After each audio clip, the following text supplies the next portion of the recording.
Masih berkisaran dengan Natal. Mengapa Muhammad dibandingkan dengan Santa Claus? Karena terlalu berlebihan jika membandingkan Muhammad dengan Paulus, bahkan dengan Yesus pun tidak layak.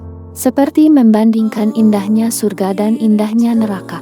Tentu yang mengenal Muhammad dengan baik akan setuju dengan kami. Seperti pada video sebelumnya, Santa Claus adalah orang yang nyata bernama Nicholas. Ia menjadi uskup dari Myra di wilayah Lycia, sebuah provinsi Kekaisaran Romawi. Ia adalah anak tunggal dari seorang pedagang Yunani yang kaya raya bernama Epiphanius dan istrinya Joan.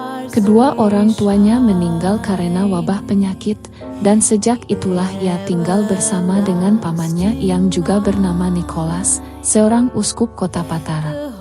Nicholas sangat religius, ingin seperti pamannya. Karena didikan pamannya, ia ditahbiskan sebagai seorang imam.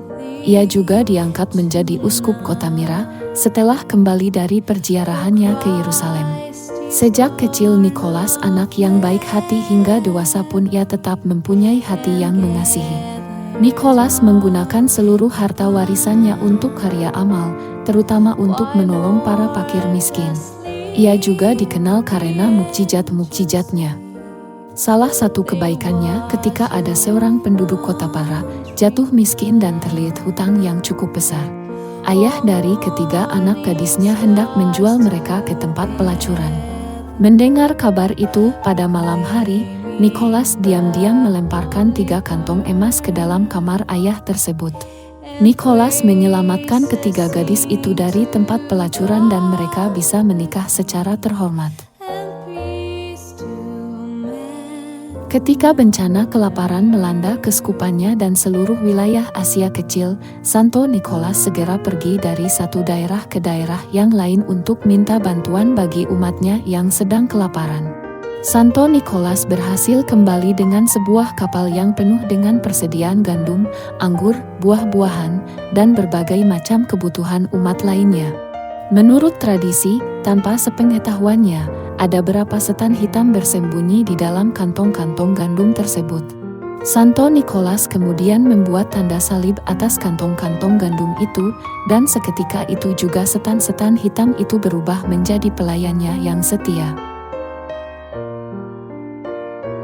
Dikisahkan pada suatu saat ada 3 orang pejabat Kekaisaran Romawi yang sedang dalam perjalanan ke Frigia untuk melaksanakan tugas kenegaraan. Ketika mereka bertiga kembali ke Konstantinopel, mereka ditangkap dan dimasukkan ke penjara atas tuduhan palsu dari Ablapius, ketua pejabat kekaisaran pada waktu itu. Ketiga orang pejabat ini kemudian dijatuhi hukuman mati oleh Kaisar Konstantinus. Mendengar bahwa mereka akan dihukum mati, ketiga pejabat itu pun menjadi putus asa. Namun di tengah keputusasaan itu, mereka tiba-tiba teringat akan Santo Nicholas dan perbuatan-perbuatan ajaib yang dilakukannya. Mereka pun berdoa kepada Tuhan untuk membebaskan mereka melalui perantaraan Santo Nicholas. Dan menurut legenda, setiap malam, pada saat mereka sedang berdoa, saat itu pula Santo Nicholas muncul dalam mimpi Kaisar Konstantinus dan Ablapius, meminta serta mengancam mereka untuk segera membebaskan ketiga pejabat yang tak bersalah itu. Setelah 3 hari berturut-turut mengalami mimpi dan ancaman yang sama, akhirnya ketiga pejabat yang tidak bersalah itu pun dibawa ke hadapan Kaisar untuk ditanyai. Ketika Kaisar Konstantinus mendengar bahwa ketiga orang pejabat itu berdoa dan mohon pertolongan dari Tuhan melalui perantaraan Santo Nicholas, Kaisar segera membebaskan ketiga pejabat itu dan mengirim mereka kepada Santo Nicholas beserta surat permohonan agar Nicholas tidak lagi mengancam Kaisar melainkan berdoa bagi Kaisar dan kerajaan. Ketika terjadi penganiayaan terhadap orang-orang Kristen, umat di Keskupan Myra pun tanpa terkecuali ikut dikejar-kejar dan dianiaya. Sebagai seorang uskup, Nicholas juga ikut ditangkap, disiksa, dan dimasukkan ke dalam penjara bersama dengan banyak orang Kristen lainnya. Ia baru dibebaskan ketika Kaisar Konstantinus yang agung dan saleh menduduki tahta kekaisaran. Santo Nicholas juga gigih mempertahankan kemurnian ajaran gereja terhadap serangan bidah Arianisme. Ia hadir di dalam konsili Nicea pada tahun 325 dan menjadi salah satu uskup yang merumuskan dan menandatangani Credo Nicea atau Syahadat Nicea. Berkat kerja keras Santo Nikolas, Keuskupan Myra tidak terpengaruh sama sekali oleh ajaran sesat Arianisme ini. Menurut tradisi, Santo Nikolas dari Myra tutup usia dengan tenang pada tanggal 6 Desember 343 dalam usia 73 tahun di keuskupannya, Myra, dan dimakamkan di katedral kota itu. Pada musim semi tahun 1087, karena kekhawatiran akan adanya invasi dari bangsa Muslim Turkiye, para pelaut dari Bari Italia di Apulia membawa sebagian relikwi Santo Nikolas dari makamnya di Katedral Myra ke Bari, Italia.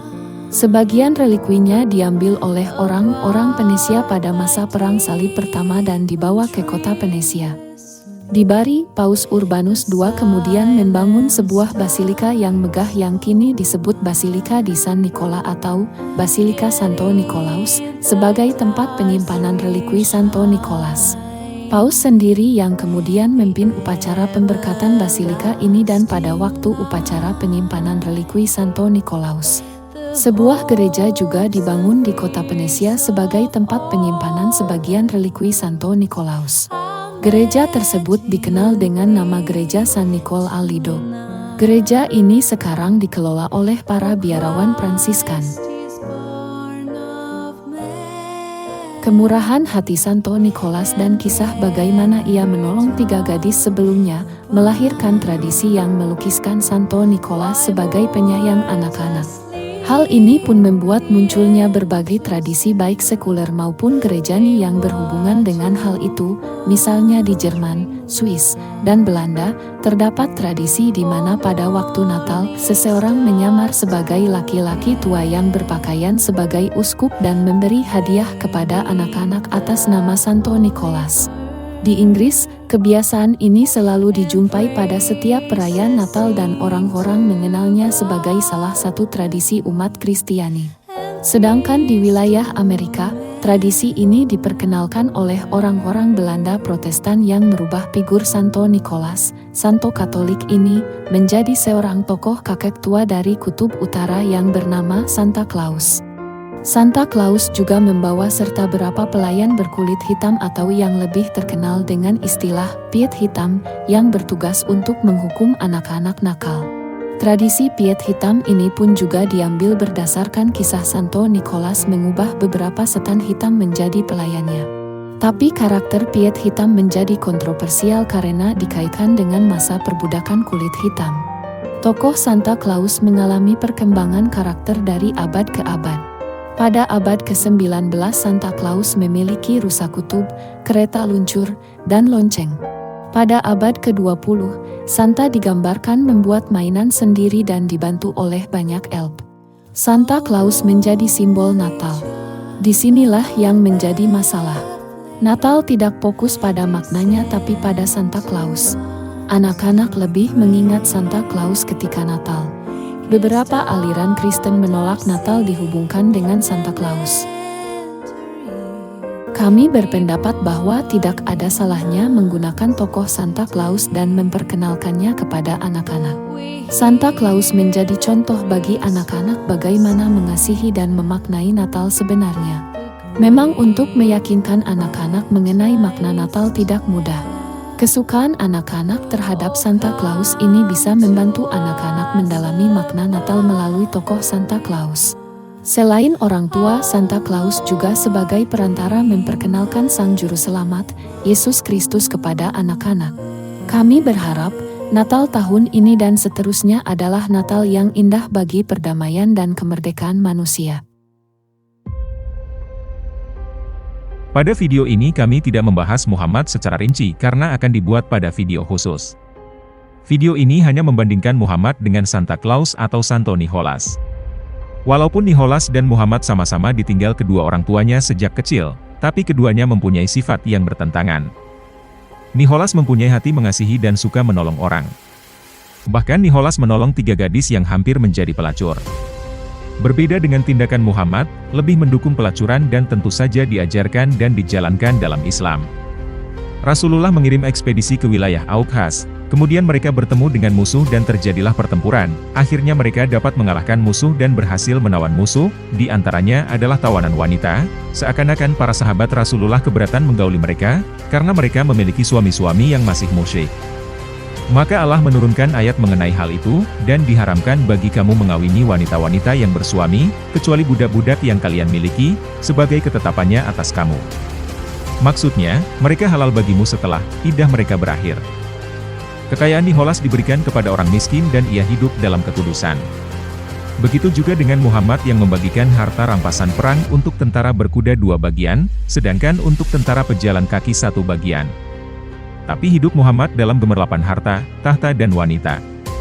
Kekayaannya berasal dari barang rampasan halal bagiku.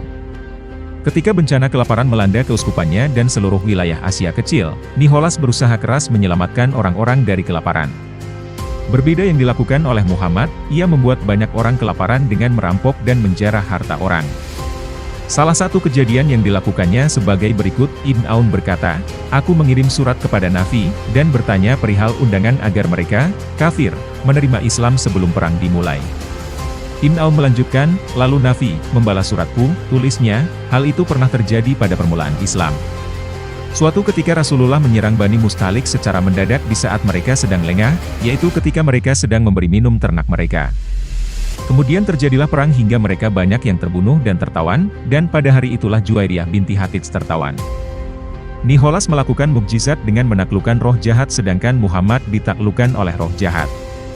Diriwayatkan Aisyah, Nabi pernah disihir hingga dia mulai merasa telah melakukan hal-hal yang sebenarnya tidak dia lakukan. 3 orang pejabat kekaisaran Romawi berdoa kepada Tuhan, pada akhirnya diselamatkan Tuhan dari hukuman mati melalui perantara Nicholas. Sedangkan Muhammad disyolawatkan Allah, malaikat, dan orang-orang yang beriman agar selamat. Nicholas teraniaya setelah menjadi Kristen, sedangkan Muhammad menganiaya setelah menjadi Islam. Beberapa orang dari kabilah Ukli menemui Nabi menyatakan keislamannya, tetapi mereka tidak cocok dengan iklim Madinah sehingga Nabi memerintahkan mereka untuk mendatangi unta-unta sedekah untuk meminum air kencing dan susunya. Mereka melakukan perintah tersebut dan mereka pun sembuh. Namun mereka murtad dan membunuh penggembalanya, merampok unta-untanya. Maka Nabi mengutus pasukan untuk menyusuri jejak mereka sehingga mereka bisa ditangkap. Kemudian Nabi memotong tangan dan kaki mereka serta mencongkel mata mereka, dan Nabi tidak menghentikan siksaan terhadap mereka hingga mereka tewas. Nicholas mempertahankan kemurnian ajaran gereja terhadap serangan bid'ah, sedangkan Muhammad menjadi bid'ah Kristen dengan membelokkan ajaran Kristen. Santa Claus dan Muhammad sama-sama mengasihi anak-anak. Hanya perlakuan terhadap anak-anak berbeda. Santa Claus sangat disukai anak-anak dengan memberikan hadiah setiap Natal tiba, sedangkan Muhammad menikahi anak. Aisyah berkata, "Rasulullah menikahiku, disempurnakan pada umur 9 tahun dan aku menemaninya selama 9 tahun. Santa Claus menggunakan jubah merah setiap Natal sambil memberikan hadiah kepada anak-anak. Muhammad pernah menggunakan jubah merah dan menjadi tersangka pencuri beludru merah." Diceritakan Al-Bara, Nabi memiliki tinggi sedang memiliki rambut sebahu menutupi telinganya. "Suatu kali aku melihatnya dalam jubah merah dan aku belum pernah melihat yang lebih tampan darinya." Ibnu Abbas berkata, turunnya ayat ini, tidak mungkin seorang nabi berkhianat dalam urusan harta rampasan perang, berkenaan dengan hilangnya beludru merah di Badar. Sebagian orang mengatakan, kemungkinan Rasulullah mengambilnya, maka Allah menurunkan ayat, tidak mungkin seorang nabi berkhianat dalam urusan harta rampasan perang, hingga akhir ayat. Abu Daud berkata, ya gula, dengan memberi harakat fathah pada huruf ya.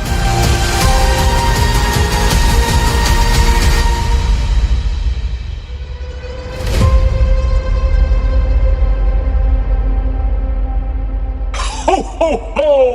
Merry Christmas!